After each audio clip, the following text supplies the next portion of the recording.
My parents abandoned me for my brother. Then I saved their company from bankruptcy. I still remember the exact moment I realized I was invisible in my own family. It was my high school graduation day in Portland, Oregon, and the auditorium was packed with proud parents clutching bouquets and cameras. I scanned the crowd from the stage, searching for familiar faces among the sea of strangers. My heart sank when I spotted them. My parents, Linda and Robert Chin, sitting near the back, their eyes glued to their phones. They hadn't even bothered to dress up. My father wore his usual weekend polo shirt, and my mother kept checking her watch as if she had somewhere more important to be. They did have somewhere more important to be, actually. My younger brother Marcus had a basketball game across town that same evening, and according to the family hierarchy, his JV game trumped my graduation ceremony. I wasn't surprised, not really. This had been the pattern of my entire childhood, woven so tightly into the fabric of our family dynamics that I'd almost stopped noticing the sting. Marcus was 3 years younger than me, born with the kind of natural charisma that made people gravitate toward him like moths to a flame. He was athletic, charming, and possessed an easy confidence that I had never managed to cultivate. Where I was quiet and studious, preferring books and science projects to social gatherings, Marcus commanded every room he entered. Our parents treated him like he was made of gold and I was made of something considerably less valuable, perhaps tin or plastic.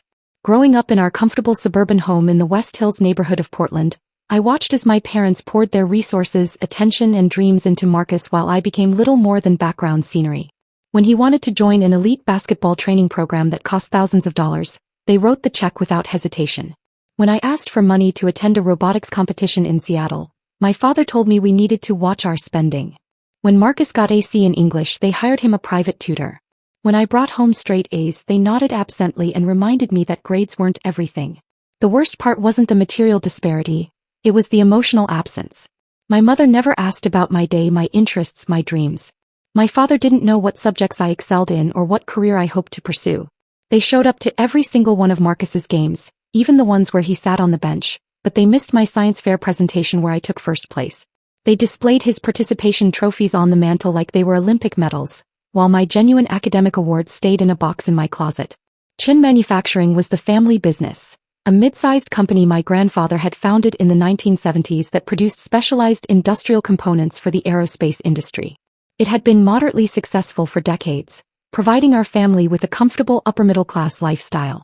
My father had taken over as CEO 15 years ago, and while he wasn't the visionary my grandfather had been, he'd managed to keep things running smoothly enough. From the time Marcus turned 14, our parents made it abundantly clear that the company would be his inheritance. At family dinners, my father would discuss business strategies with Marcus, asking his opinion on decisions despite the fact that my brother knew absolutely nothing about manufacturing or business management. My mother would beam with pride as Marcus nodded along, pretending to understand complex supply chain issues and profit margin calculations. Meanwhile, I was actually studying business and engineering at Portland State University, taking extra courses in industrial management and supply chain optimization. I devoured books on manufacturing innovation and spent my free time analyzing industry trends. I genuinely loved the intricacies of the business, the challenge of improving efficiency, the satisfaction of solving logistical problems, the creativity required to stay competitive in a changing market. But whenever I tried to contribute to dinner table conversations about the company, my father would cut me off or change the subject. Once, when I was 19, I suggested that Chin Manufacturing could benefit from updating its inventory management system to reduce waste. My father barely looked up from his plate. He told me I didn't understand how things worked in the real world, then asked Marcus what he thought about the Trailblazers' chances that season. That moment crystallized something inside me. I realized that no matter what I accomplished, no matter how qualified I became, I would never be seen as worthy in their eyes. The inheritance wasn't about merit or capability, it was about favoritism, pure and simple. Marcus was the chosen one and I was the leftover. The night of my graduation, after the ceremony ended and my parents rushed off to Marcus's game without even stopping to take a picture with me, I sat alone in the parking lot in my cap and gown. The Oregon sky was doing that thing it does in June, where the clouds break apart in the evening to reveal unexpected patches of blue and gold. Other families streamed past me, laughing and celebrating, arms draped around their graduates. I felt the weight of my isolation pressing down on my chest like a physical thing. I made a decision right there, sitting in my beat-up Honda Civic surrounded by discarded graduation programs fluttering in the breeze. I wasn't going to spend the rest of my life begging for scraps of recognition from people who had already decided I didn't matter. I was going to build something of my own, something that had nothing to do with Chin Manufacturing or my family's legacy. I was going to prove my worth not to them but to myself. The next morning I started applying for jobs outside of Portland. I wanted distance, physical and emotional, from the family that had never really seen me. Within 3 weeks, I had accepted a position as a junior analyst at a consulting firm in Seattle. The salary was modest, but it was mine. My accomplishments would be mine. My future would be mine. When I told my parents I was moving to Seattle, they barely reacted. My mother said that sounded nice, then immediately started talking about Marcus's plans to attend the University of Oregon on a partial athletic scholarship. My father asked if I needed help moving, but in that perfunctory way that made it clear he hoped I'd say no. I did say no. I packed my belongings into my car by myself, loaded up my small collection of furniture, and drove north on I-5 without looking back. Seattle welcomed me with its characteristic gray drizzle and the smell of coffee and salt water. I found a tiny studio apartment in Capitol Hill, barely more than a glorified closet, but it was mine. Every piece of furniture, every dish, every decision was something I had earned and chosen. For the first time in my life I felt like I was building something real. Seattle became my crucible, the place where I forged myself into someone new.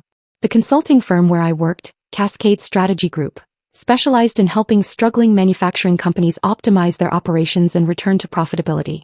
It was grueling work, long hours, demanding clients, constant pressure to deliver results. But for the first time in my life I felt seen. My ideas mattered. My analysis was valued. When I solved a problem, people noticed and appreciated it. I threw myself into the work with an intensity that bordered on obsessive. While my colleagues grabbed drinks after work or spent weekends exploring the city's vibrant neighborhoods, I stayed late at the office, poring over financial statements and production data. I volunteered for the most challenging projects, the ones that made senior consultants shake their heads and wish me luck. I wanted to learn everything, absorb every lesson, build a foundation of knowledge so solid that no one could ever question my competence. My first major success came 8 months into the job. We had a client, a small automotive parts manufacturer in Tacoma that was hemorrhaging money and considering shutting down. The senior partners had already written off the engagement as a lost cause, but I spent 3 weeks living practically on site, walking the factory floor, talking to workers, analyzing every aspect of their operation. I discovered that their main problem wasn't market competition or outdated equipment. It was a catastrophically inefficient workflow that had developed over years of poor management decisions. I redesigned their entire production process, implementing a just-in-time inventory system and reorganizing their floor layout to eliminate bottlenecks. Within 4 months, they'd reduced waste by 38% and increased output by 22%. The company not only survived but started turning a profit for the first time in 3 years. The client was ecstatic, and suddenly I wasn't just a junior analyst anymore. I was the person partners called when they had a seemingly impossible manufacturing problem. My career accelerated rapidly after that. By my second year I was leading my own projects. By my third year, I'd been promoted to senior consultant with a specialty in manufacturing turnarounds. I developed a reputation for being able to walk into a failing factory and diagnose the problems with surgical precision. I understood the technical aspects, supply chains, production systems, quality control, but I also understood people, the human element that so many consultants overlooked. I knew how to talk to workers on the factory floor, how to gain their trust and extract the information that management never heard. The money started getting better too. I moved from my cramped Capitol Hill studio to a nice 1-bedroom apartment in Fremont with views of the Ship Canal.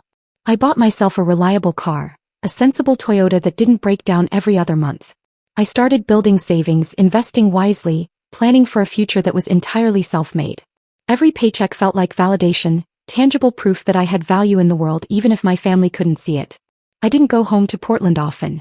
Maybe twice a year for Thanksgiving or Christmas, obligatory appearances that felt more draining than nourishing. The dynamic never changed. My parents would ask me polite, surface-level questions about Seattle. How was the weather? Did I like my apartment? Then immediately pivot to lengthy discussions about Marcus's life. By then he'd graduated from University of Oregon and had moved back home, taking a nominal position at Chin Manufacturing with the grand title of Director of Strategic Development, a role that seemed to involve mostly playing golf with clients and attending industry conferences. During one particularly painful Christmas dinner, my father spent 45 minutes detailing Marcus's brilliant idea to expand into a new product line, praising his vision and business acumen. I sat there pushing mashed potatoes around my plate, biting my tongue. I had just finished a project where I'd saved a 100-year-old manufacturing company from bankruptcy, preserving 300 jobs in the process. My work had been featured in a trade publication. But when I tried to mention it, my mother interrupted to ask if anyone wanted more turkey. The rejection still stung, but it felt more distant now, like watching a movie of someone else's painful memory. I'd built a life where I mattered, where my contributions had weight and meaning. I had colleagues who respected me, clients who trusted me, a growing reputation in my field. I didn't need my parents' approval anymore. Or at least that's what I told myself during the long, rainy Seattle nights when loneliness crept in around the edges. By my 5th year at Cascade Strategy Group, I was one of their top performers, bringing in major clients and generating significant revenue for the firm. I'd helped turn around 17 different manufacturing companies, each success adding to my expertise and confidence. I started getting headhunted by other consulting firms and even by manufacturing companies themselves, offering me executive positions with impressive salaries. But I stayed at Cascade because I loved the work, the challenge of walking into chaos and creating order. There was something deeply satisfying about taking a broken system and making it work again, about seeing a struggling company transform into a thriving one. It felt meaningful in a way that simply climbing a corporate ladder never could. I also started teaching an evening course at the University of Washington's Business School, sharing what I'd learned with the next generation of analysts and consultants. My students were hungry and eager, reminding me of myself 5 years earlier. Young people trying to prove they deserved a place in the world. I pushed them hard but fairly, and I made sure every single one of them knew that their ideas had value, that their contributions mattered. I gave them what no one had given me, genuine recognition for their efforts. Life in Seattle had become comfortable, even fulfilling. I had a small but solid circle of friends, mostly colleagues and former classmates. I dated occasionally, though nothing ever became serious. I was married to my work in a way that made real relationships difficult. I hiked the Cascades on weekends, explored the San Juan Islands in summer, became a regular at a coffee shop in Wallingford where the barista knew my order by heart. I thought I'd successfully separated myself from my family's orbit, carved out an independent existence that had nothing to do with Chin Manufacturing or Portland or the painful dynamics of my childhood. I'd built something real and substantial, a career and life that belonged entirely to me. Then on a gray Tuesday morning in October, my phone rang with a Portland area code I didn't recognize. I almost didn't answer. I was preparing for a client presentation and didn't have time for distractions. But something made me pick up, some instinct I couldn't explain. The voice on the other end belonged to Edward Huang, Chin Manufacturing's longtime chief financial officer and one of my father's closest friends. His tone was strained, urgent in a way that immediately set off alarm bells in my mind. He told me he was calling on his own initiative without my parents' knowledge. He said there was something I needed to know, something serious. Chin Manufacturing was in trouble. Deep trouble. Edward's words came through the phone line like hammer blows, each one landing with devastating precision. Chin Manufacturing was on the verge of collapse. The company that had sustained my family for 2 generations, that had employed over 200 people, that had been my grandfather's proudest achievement. It was dying. The details were worse than I could have imagined. For the past 3 years, under my father's leadership and Marcus's supposed strategic guidance, the company had been making catastrophic decisions. They'd overextended themselves, taking on massive debt to finance an expansion into markets they didn't understand. They'd ignored warning signs about shifting industry trends, continuing to produce components that were becoming obsolete while competitors pivoted to newer technologies. They'd lost 3 of their largest aerospace contracts due to quality control issues and missed deadlines. The financial hemorrhaging had accelerated over the past 18 months. They were burning through cash reserves at an unsustainable rate. Payroll was becoming difficult to meet. Suppliers were demanding payment upfront because Chin Manufacturing's credit was shot. The bank was threatening to call in their loans. Edward estimated they had maybe 4 months before they'd be forced to file for bankruptcy, maybe less. I sat in my office overlooking Elliott Bay, watching ferries glide across the gray-green water, trying to process what I was hearing. My first instinct was a dark satisfaction. This was karma, wasn't it? The company they'd planned to hand to Marcus as his birthright was crumbling because neither he nor my father had the competence to run it. All those years of praising Marcus's business acumen while dismissing my actual expertise, and this was the result. But Edward wasn't finished. He explained that my father had suffered a minor heart attack 2 weeks ago, a warning shot fired by a body under too much stress. The doctors had ordered him to step back, reduce his responsibilities, avoid the kind of pressure that came with managing a failing company. My mother was a wreck, terrified of losing both her husband and the family legacy simultaneously. And Marcus was completely overwhelmed, drowning in problems he had no idea how to solve. Edward's voice cracked slightly when he told me why he was calling. He said he'd watched me grow up, had always seen something in me that my parents had been too blind to notice. He'd followed my career from a distance, read articles about my successes, heard through industry connections about the companies I'd saved. He believed I was the only person who could save Chin Manufacturing now. Not my father, not Marcus. Me. The request felt absurd, almost offensive. Why should I save them? They'd abandoned me emotionally, written me off as unimportant, handed everything to Marcus without a second thought. Now that their golden child couldn't deliver, now that their poor decisions had consequences, they wanted me to swoop in and fix everything? The injustice of it burned in my chest like acid. But Edward played his trump card, the one thing he knew would cut through my anger. He reminded me of the 237 employees at Chin Manufacturing, people who'd worked there for decades, families who depended on those paychecks, communities that relied on those jobs. Good people who'd done nothing wrong except work for a company with incompetent leadership. If Chin Manufacturing went under, all of them would suffer. The factory would close, the equipment would be auctioned off, and a piece of Portland's manufacturing heritage would disappear forever. He wasn't asking me to do it for my parents or for Marcus. He was asking me to do it for my grandfather's legacy and for all those people whose livelihoods hung in the balance. Then he said something that hit me like a punch to the gut. My grandfather had always believed in me, had told Edward years ago that I was the one with the real business mind, the one who truly understood manufacturing. But he died before he could change the succession plan, before he could convince my father to see what was right in front of him. I told Edward the first needed time to think about it. I ended the call and sat in silence for a long time, watching the Seattle skyline fade into evening, the office tower lights blinking on one by one across the city. The rational part of my brain screamed at me to walk away, to let them face the consequences of their choices. They'd never valued me, why should I save them now? But there was another voice, quieter but persistent, that reminded me who I'd become over the past 5 years. I'd built my entire career on saving failing companies, on stepping into impossible situations and finding solutions. I'd done it for strangers 17 times over. Could I really let my grandfather's company die, let hundreds of people lose their jobs just because my ego was bruised? I spent 3 sleepless nights wrestling with the decision. I called my mentor at Cascade Strategy Group, a woman named Patricia who'd guided me through the most difficult challenges of my career. She listened to the whole story without interrupting, then asked me a simple question. Could I live with myself if I didn't at least try? The answer, I realized, was no. As much as I wanted to punish my parents for their years of neglect, as much as I wanted to let Marcus fail spectacularly, I couldn't let innocent people suffer for it. And somewhere deep down, beneath all the anger and hurt, there was still a part of me that loved that company. Not because of my parents, but because my grandfather had built it with his bare hands, because it represented something real and substantial in a world of abstractions. I called Edward back on the 4th day and told him I'd do it, but on my terms. I would need complete operational authority. Not a courtesy title, not a consultant role, but actual power to make decisions and implement changes. My father and Marcus would have to step back entirely and let me work without interference. I would need full transparency, access to every document, every financial record, every detail they'd been hiding. And I wanted a fair salary for my work, not some family discount based on guilt or obligation. Edward agreed immediately, relief flooding his voice. He said he'd arrange a meeting with my parents and Marcus for the following week.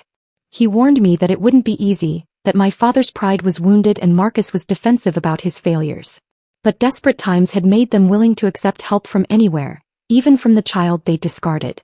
I requested a leave of absence from Cascade Strategy Group, explaining the situation to Patricia.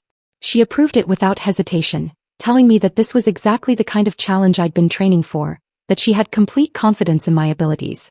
She also reminded me to protect my heart in the process, to remember that business problems could be solved with analysis and strategy, but family dynamics were far more complicated.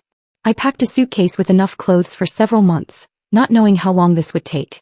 I sublet my Fremont apartment to a colleague, put my life in Seattle on pause. The drive down I-5 from Seattle to Portland felt surreal, like traveling backward through time to a place I'd left behind. The Oregon landscape rolled past my windows. Evergreen forests, misty hills, the Columbia River gorge cutting through ancient volcanic rock.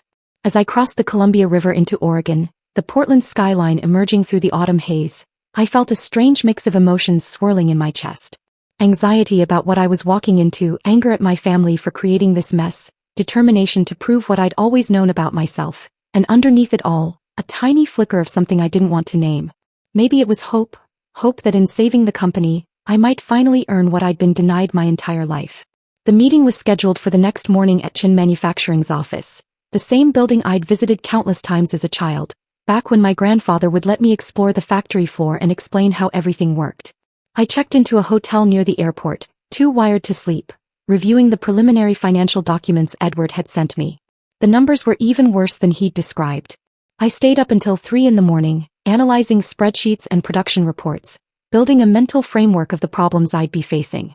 This was going to be the most difficult turnaround of my career, not just because of the scale of the disaster, but because every decision would be complicated by layers of family history and emotional baggage. But I'd saved 17 companies from the brink of collapse. I could save one more, even if this one came with complications that no amount of business school training could have prepared me for. As I finally drifted off to sleep, my last thought was a question. Would they finally see me now, or would I forever remain invisible even as I rescued everything they'd almost destroyed? The conference room at Chin Manufacturing felt smaller than I remembered, or maybe I'd just grown beyond the space that had once intimidated me. I arrived 15 minutes early, wanting to walk the factory floor before the meeting, wanting to see with my own eyes what years of mismanagement had wrought. The equipment looked tired, poorly maintained. The workers moved with the defeated shuffle of people who knew their jobs were hanging by a thread. The air itself seemed heavy with anxiety and uncertainty.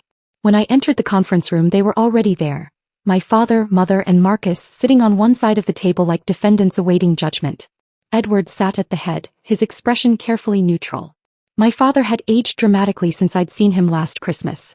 His face was gaunt, gray, the heart attack having stolen some essential vitality from him. My mother's hands trembled slightly as she clutched a coffee mug. And Marcus looked nothing like the golden child I'd grown up resenting. He looked exhausted, defeated, small. The meeting was excruciating. My father tried to maintain some semblance of authority at first, talking about temporary setbacks and market fluctuations, using language that couldn't hide the magnitude of the disaster. I let him talk for exactly 5 minutes before I interrupted, my voice calm but firm. I laid out the real situation in terms that couldn't be softened or denied. The company was bankrupt in all but name. They had maybe 3 months of operational runway left, probably less.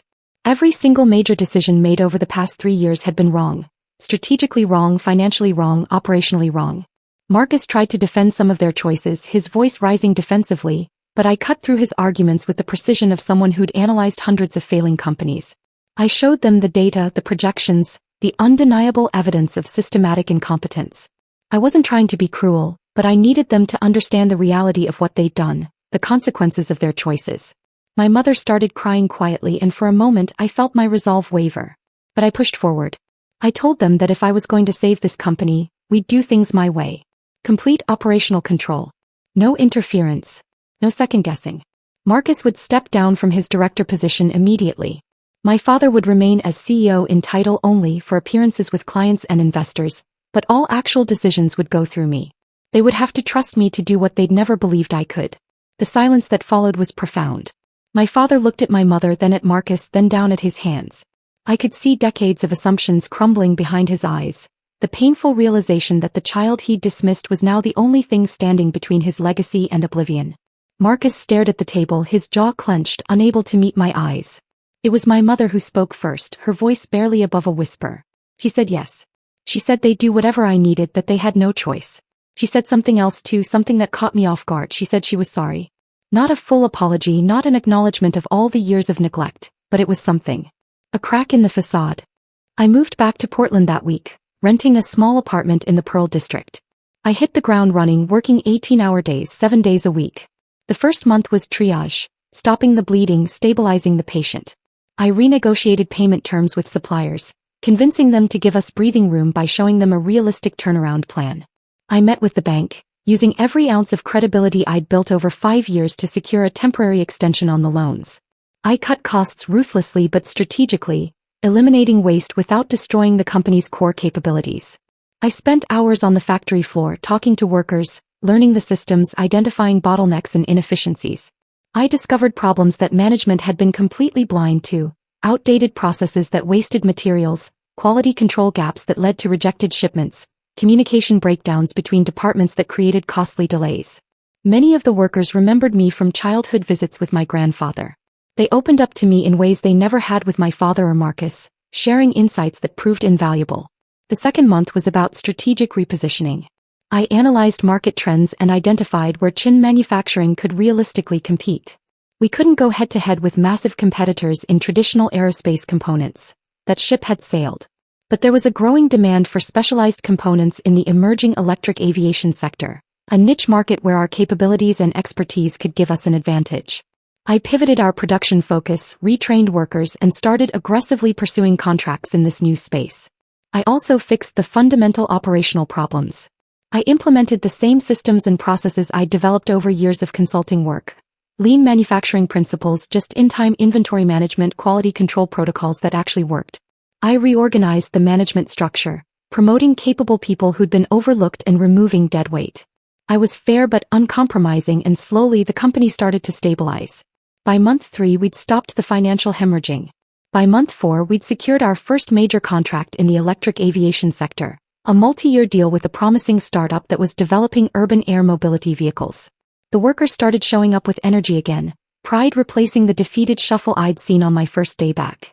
The factory hummed with purposeful activity instead of desperate chaos. My father watched all of this from the sidelines, relegated to ribbon-cutting ceremonies and client dinners where his presence still carried weight from decades of relationships.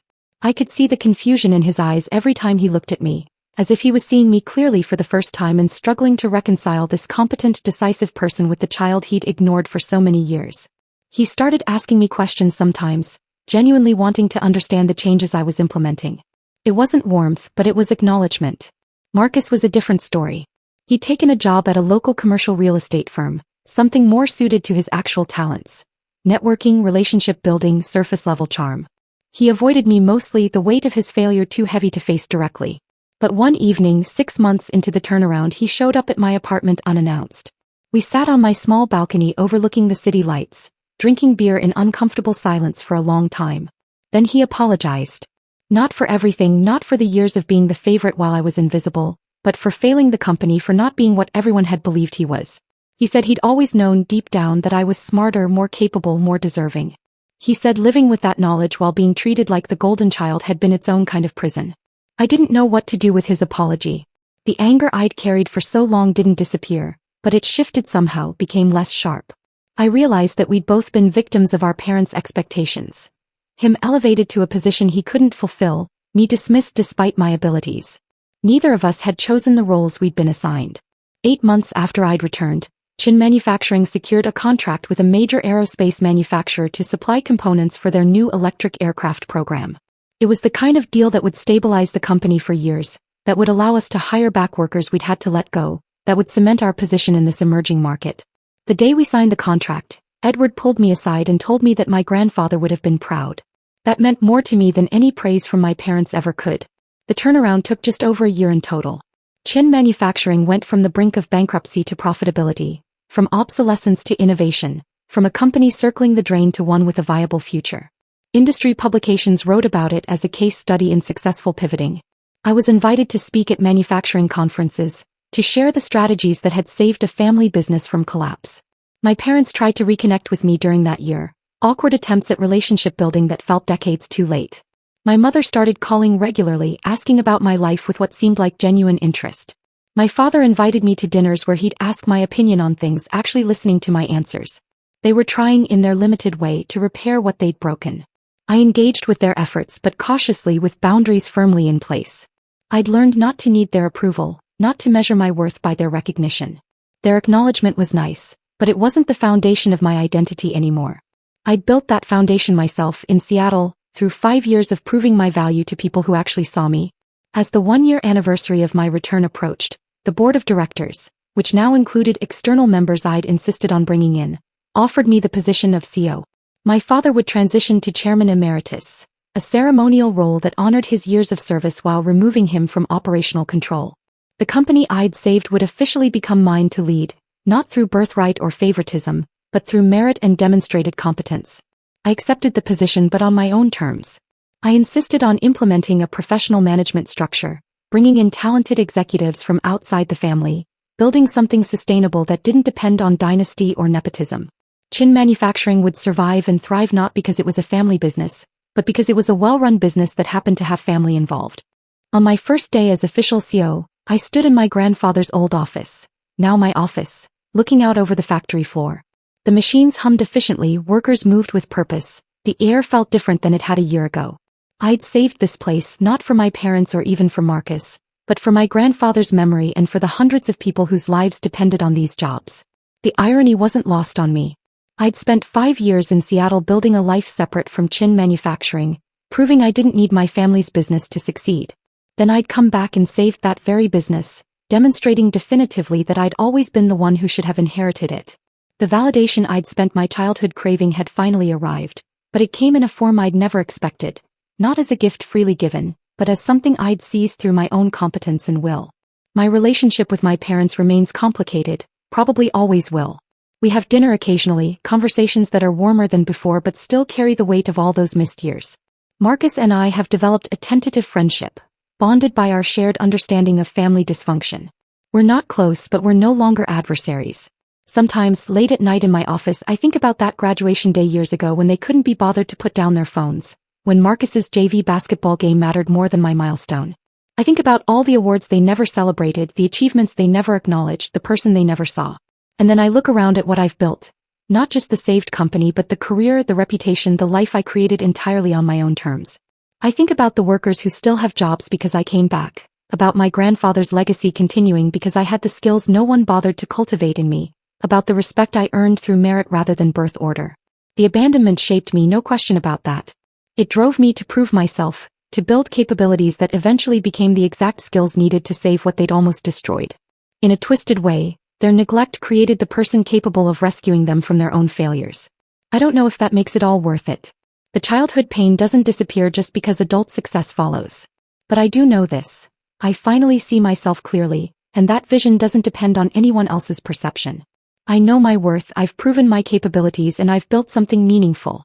And whether my parents can fully see me now or not, I can see myself. That, in the end, is the only approval that truly matters.